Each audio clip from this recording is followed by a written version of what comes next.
Hey guys, welcome to this video. This is the fifth video of my opening repertoire series, and in this video I'm going to be covering the Budapest Gambit, which is e5 in this position.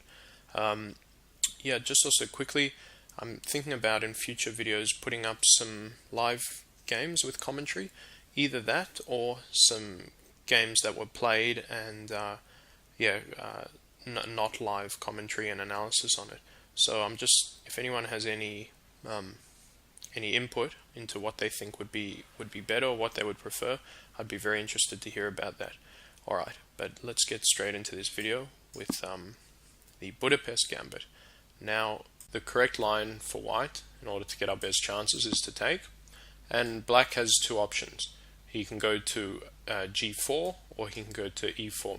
Now, I'll first have a look at e4, and to this I highly recommend a move which it looks pretty harmless, or looks maybe not what you would expect in a sort of tense situation like this, but I recommend a3.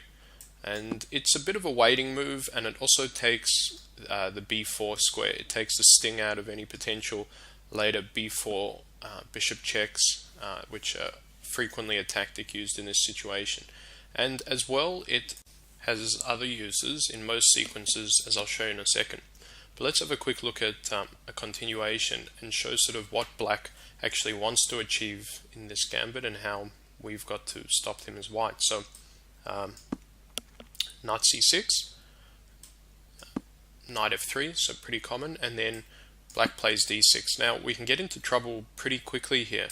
So for example, I'll show you, it may look logical, but I'll show the refutation in a second, but I'll show you how we can first get into trouble. So suppose we take d6,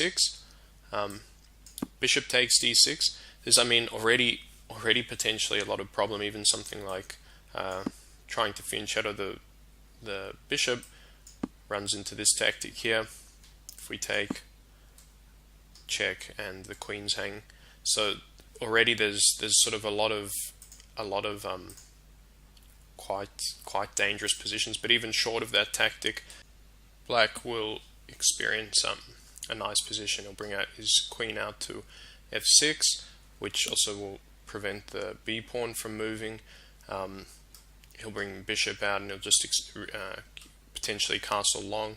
So I also show this because if you want to mix it up once or twice, even though there's a refutation to this line, you can play this as black. But if we respond like this as white, we're in a lot of trouble.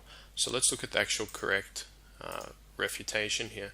So after black plays d6, the correct and very strong move here is queen c2, and this also highlights the importance of the b4 square.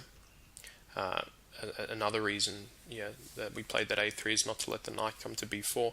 So after this, black plays bishop f5, we play knight c3, and basically we just end up a lot of material here. So black has a couple options in order to win the rook, so for example, knight takes f2, we take f5, takes the rook, but eventually we're going to win this knight back, and we're going to have two pieces for the rook, and we're going to be leading on material here, and we've just got a very stable, very nice position, which this is winning for white. So the other option for black is to play knight g3, which looks a little bit more dangerous because the bishop is protected. But to this we just play e4, takes the rook, take the bishop, and later we'll do the same thing, picking up the knight, and we'll be up material and in a winning position. It's also a very enjoyable position to play, very harmonious. We have the bishop pair, we bring the rook. So after, for example, after this sort of thing, we're going to pick up the knight at some point, so that's gone. The black queen's going to have a difficult time moving. We've also got a nice move, queen e4. We can't be pushed away from that square, and it's just a very super strong square for the queen. So now moving back to the earlier stage, black also has the option, here it is, black also has the option of, after takes, he has the option of knight g4. Now there's no refutation for this position, the maximum you can get is a small advantage. So the other variation I showed you, it's actually called the Farovich variation.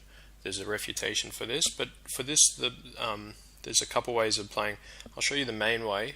It's not actually the way I do it. I might show that as well, but we can hold on to the material with, so bishop f4, we see knight c6, we continue with knight f3, check, bishop b4 check, knight c3, check, takes, queen e7, so attacking it 3 times, and then the only way to hold on to it is queen d5. But I feel as if black definitely does get some sort of counterplay after this. After f6, when we take, sort of there's a bit going on with, we have to move the queen. There's a bit going on for black here.